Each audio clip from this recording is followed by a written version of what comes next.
असम की स्वाति दिल्ली से पढ़कर अपने घर पहुंच गई थी और कुछ ही दिनों में उसने घर का सारा काम सीख लिया था। स्वाति बहुत ही सुंदर और सुशील लड़की थी, जिसके लिए उसकी मम्मी सुशीला अब लड़कों के रिश्ते तलाश रही थी। और हर बार की तरह स्वाति इस बार भी मना कर देती है। आज तो मैं पूछ कर ही रहूंगी कि स्वाति हर रिश्ते को मना क्यों कर देती है। ऐसा बोलती हुई सुशीला स्वाति के कमरे में जाती है। स्वाति, आज तो तुम्हें बताना ही होगा कि तुम हर रिश्ते के लिए मना क्यों कर देती हो। मम्मी, ऐसी कोई बात नहीं है, आप तो जानती हो ना कि मैं पढ़ना चाहती हूँ। देखो स्वाति, अगर तुम्हें कोई लड़का पसंद है तो तुम हमें बता दो, मैं तुम्हारे पापा से बात कर लूंगी, हमें कोई परेशानी नहीं है। ठीक है मम्मी, अगर कोई होगा तो मैं आपको बता दूंगी। अपनी मम्मी के मुंह से ये बात सुनकर स्वाति बहुत खुश हो जाती है, पर वो अभी कुछ बताना नहीं चाहती थी। पर उसकी माँ कहाँ मानने वाली थी, वो कोई न कोई रिश्ता लाती रहती थी और स्वाति बहाने बनाकर रिश्तों को मना कर दिया करती। स्वाति, आखिर परेशानी क्या है तुम्हें? किसी भी लड़के को पसंद नहीं करती हो, किसी रिश्ते के लिए हाँ क्यों नहीं करती हो? कारण क्या है? मम्मी, मैं किसी को पसंद करती हूँ। सुशीला के बार बार पूछने पर स्वाति अब बता ही देती है। किसे पसंद करती हो तुम? मम्मी, उसका नाम जगबीर है और वो मेरे साथ दिल्ली के कॉलेज में पढ़ता है। वो दिल्ली में रहता है? नहीं मम्मी, वो दिल्ली में नहीं रहता, जगबीर पटियाला से है। और मम्मी, वो लोग पंजाबी हैं। जगबीर के घर वालों को पता है ये बात कि तुम असम से हो? मम्मी, जगबीर के घर में ये तो पता है कि वो मुझे पसंद करता है, पर उन्हें ये नहीं पता कि मैं असम से हूँ। तू बेटा उसके लिए अपने रिश्ते को मना कर रही है, उसके घर वाले नहीं माने तो? नहीं मम्मी, जगबीर ने मुझे वादा किया है कि वो अपने घर वालों को शादी के लिए राजी कर लेगा। तुम जगबीर को फोन करो और इस रिश्ते को लेकर उसे घर आने को कहो। ठीक है मम्मी। अपनी मम्मी को राजी होता देखकर स्वाति खुश हो जाती है और वो जगबीर को कॉल करती है। पहली ही बार में जगबीर कॉल नहीं उठाता, तभी स्वाति घबरा जाती है। क्या हुआ बेटा, जगबीर ने फोन नहीं उठाया? नहीं मम्मी, पता नहीं क्यों, क्या पता कहीं बिजी हो या फोन रखकर भूल गया हो। तुम दोबारा मिलाओ। स्वाति जगबीर को दोबारा से फोन करती है और जगबीर इस बार फोन उठा लेता है। हेलो जगबीर, कैसे हो तुम? मैं कॉल कर रही थी, तुमने रिसीव नहीं किया। वो मैं मम्मी के साथ था, इसलिए कॉल नहीं उठा पाया था। जगबीर, तुम्हें एक खुशखबरी देनी है। हाँ बोलो, तुम्हारी मम्मी शादी के लिए मान गई? हाँ जगबीर, मेरी मम्मी मान गई। तुम जल्दी से रिश्ता लेकर मेरे घर आ जाओ। ठीक है, मैं अगले संडे अपनी मम्मी के साथ तुम्हारे घर आता हूँ। फिर संडे को जगबीर अपने माता पिता के साथ स्वाति के घर आता है और जगबीर की माँ हरजोत को स्वाति देखते ही पसंद आ जाती है। अरे बहन जी, हमें तो तुम्हारी कुड़ी बड़ी पसंद है, हमारी तरफ से तो रिश्ता पक्का समझो। आपको पता भी है ना कि हम असम से हैं। असम से हो तो क्या, हो तो इंसान ही। ये बात तो आपने बिल्कुल सही कही भाई साहब।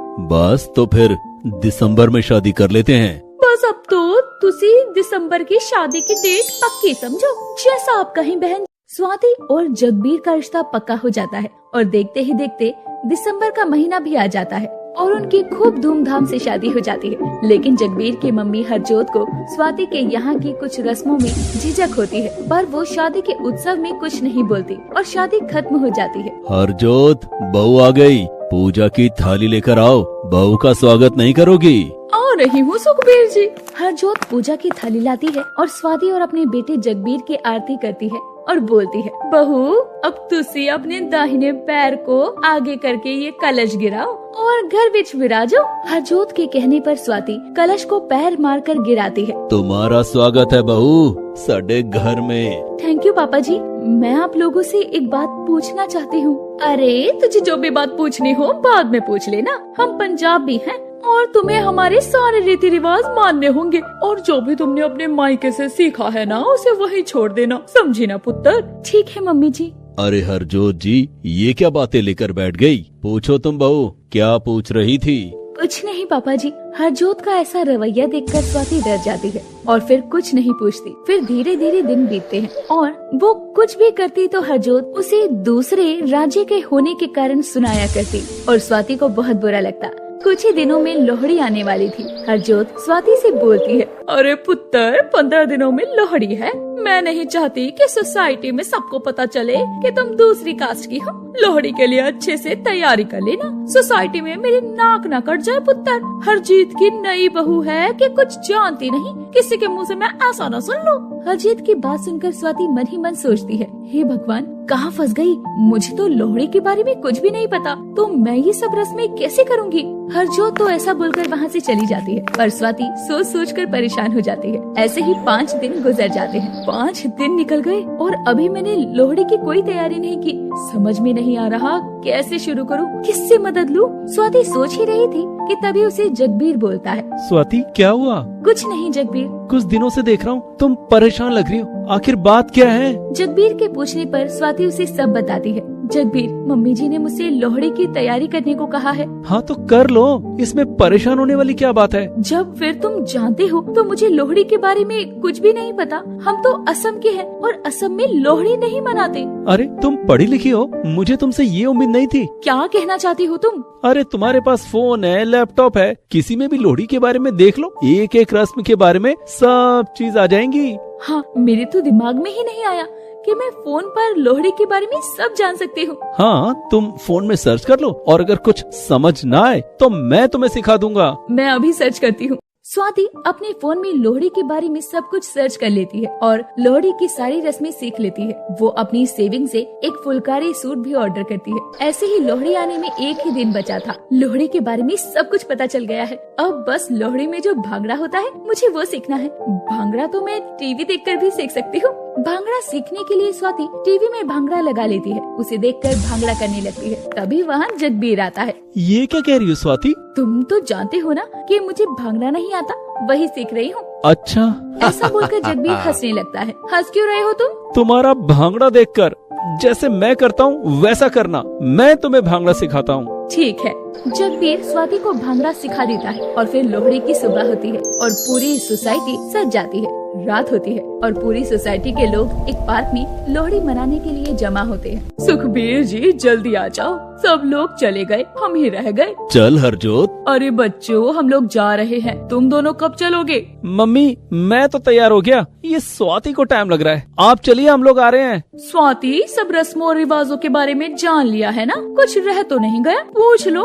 अभी सोसाइटी के सामने मेरी नाक मत कटवाना। मम्मी आप परेशान मत होइए, आप चलिए, मैं आता हूँ लेकर। चलो ठीक है। ऐसा बोलकर हरजोत और सुखबीर लोहड़ी पार्टी में चले जाते हैं। थोड़ी ही देर बाद जगबीर और स्वाति दोनों ही उस पार्टी में आते हैं। सभी लोग उन दोनों को देखते रह जाते हैं। जगबीर ने कुर्ता पजामा पहना था और स्वाति ने एक फुलकारी सूट जिसमें बहुत सुंदर लग रही थी। और पार्टी में पहुँचते ही हैप्पी लोहड़ी मम्मी जी, हैप्पी लोहड़ी पुत्र। स्वाति को फुलकारी सूट में देखकर हरजोत की तो आंखें खुली रह जाती है और वो बहुत खुश होती है। स्वाति सभी रस्मों को बहुत अच्छे से पूरा करती है और ये सब देखकर हरजोत की पड़ोसन शहनाज हरजोत से बोलती है, हरजोत बहन जी, आपकी बहू तो बहुत अच्छी है। दूसरी जात की होते हुए भी सारी रस्में कितने अच्छे से कर रही है। एक हमारी बहू है, हमारे जीते जी ही हमारी इज्जत नहीं करती। अरे सही कह रही हो बहन जी, जात में कुछ नहीं रखा। हाँ। दूसरों के मुँह से अपनी बहू की तारीफ सुनकर हरजोत को पछतावा होता है और वो अपने व्यवहार की माफी स्वाति से मांगती है। अरे पुत्र स्वाति बेटा, मैनू माफ कर दे, मैंने तुम्हारे साथ बहुत गलत किया, हो सके तो मुझे माफ कर दे। मुझे आपकी इसमें कोई गलती नहीं लगी माँ जी, मैं आपकी बेटी की तरह ही हूँ और आपने मुझे बेटी की तरह ही रखा है, आपको माफी मांगने की जरूरत नहीं है। चलो ये तो अच्छा हुआ कि जो तुम्हें समझ आ गया कि जात पात में कुछ नहीं रखा है, सब हमारे ही देश के वासी हैं। आप सब किस चीज में लग गए? सब लोग आओ, मिलकर लोहड़ी मनाते हैं और भांगड़ा करते हैं। फिर सभी लोग मिलकर खुशी खुशी लोहड़ी मनाते हैं और भांगड़ा करते हैं।